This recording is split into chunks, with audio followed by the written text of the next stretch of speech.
Good evening! So, since naka-pink ako, edi let's have sharing about love. O, di ba? Kala mo naman, expert ako sa love. But anyway, I would like to share with you some thoughts about loving, about the joy of being in love, and all that, no?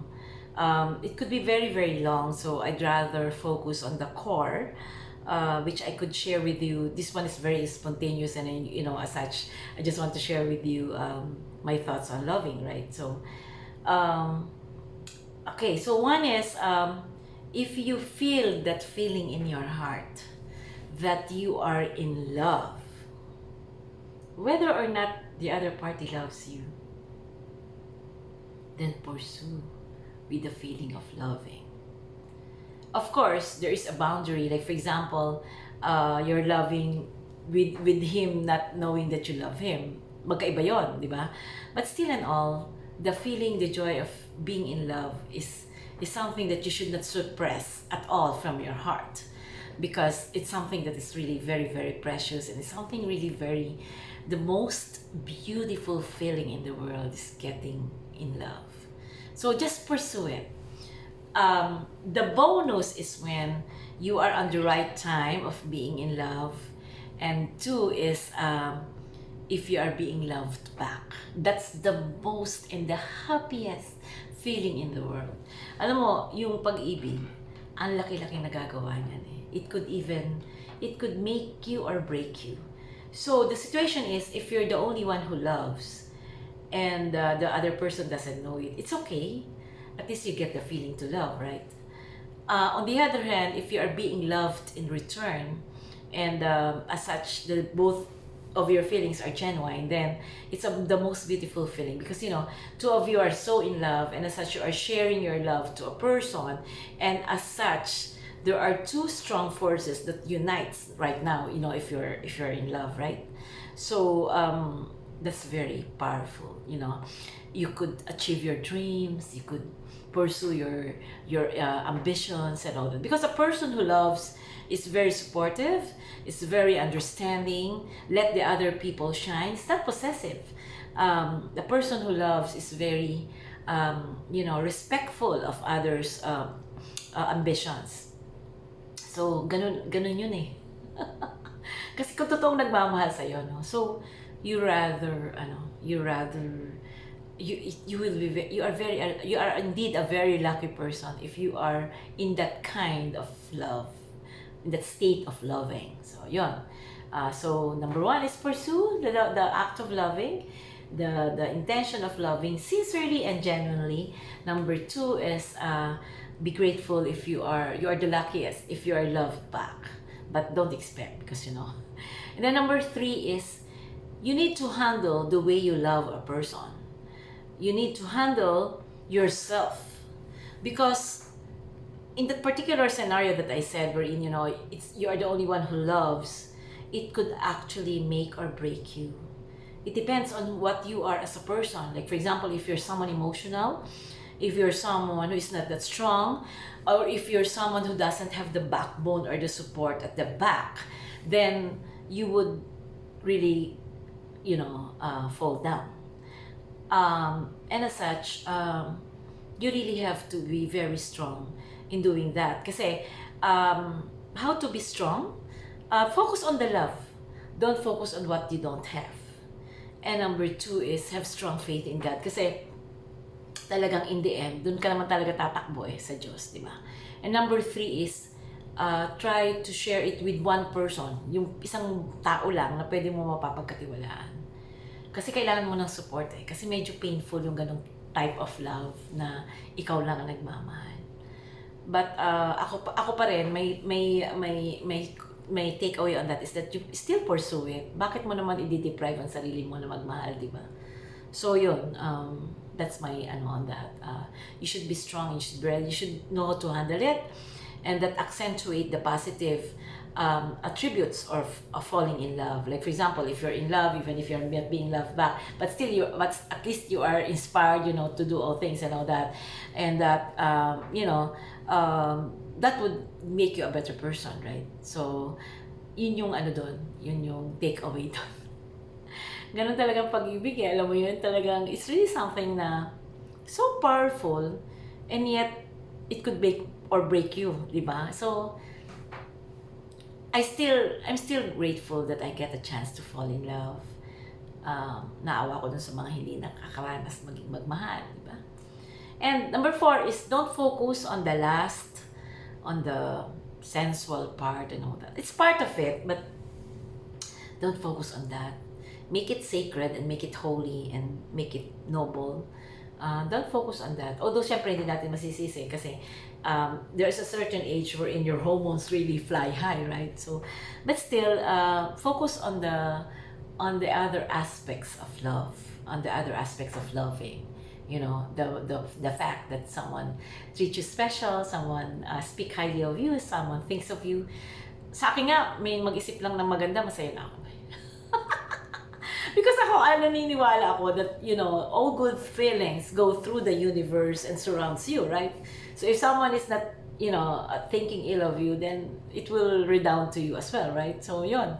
I'd rather focus on that, the positive aspects of being in love. Nako, huwag kayong gagaya sa mga taong naging marupok at naging mahina sa paglaban sa buhay dahil lang sa nabigo sa pag-ibig. So yun ang sharing ko. And then probably we have a little time. What is the way, assuming that, you know, you're into a relationship and all that, and you're trying to make it work, and you know, and or you love each other and all that, how do you ensure that the love will stand the test of times? Sabi nga nila, will love survive if everything else fails? Ako I believe it will. Ang number 1, alam mo, ang takeaway ko dyan, ang number 1 is, babae ang dapat strong and babae dapat ang magdala ng relationship.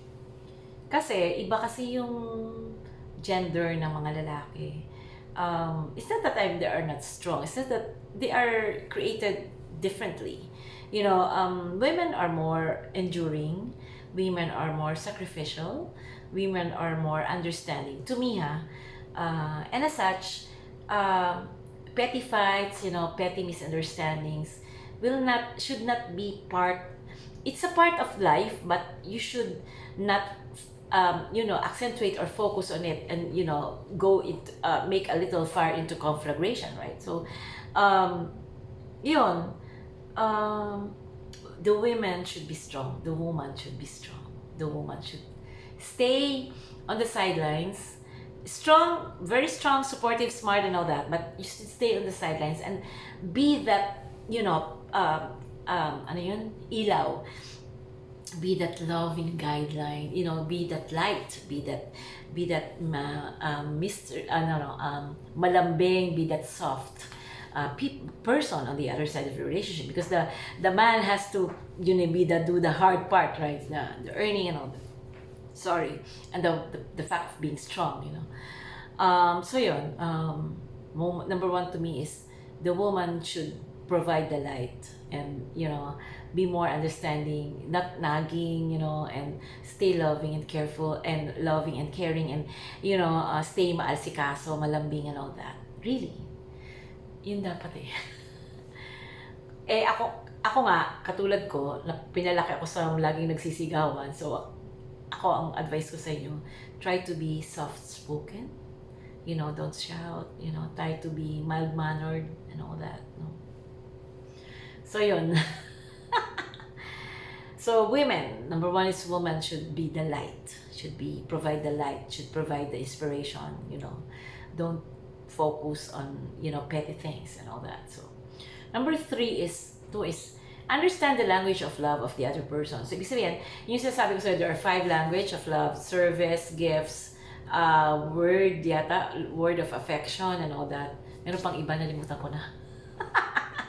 Basta ganon. So, say for example, if you're a giving person, like for example, you give gifts, but the other person does not like gifts. So, you just have to understand. So, you just focus on his language of love. Some things that we would appreciate, you know, and love. Number 3 is it's really the women.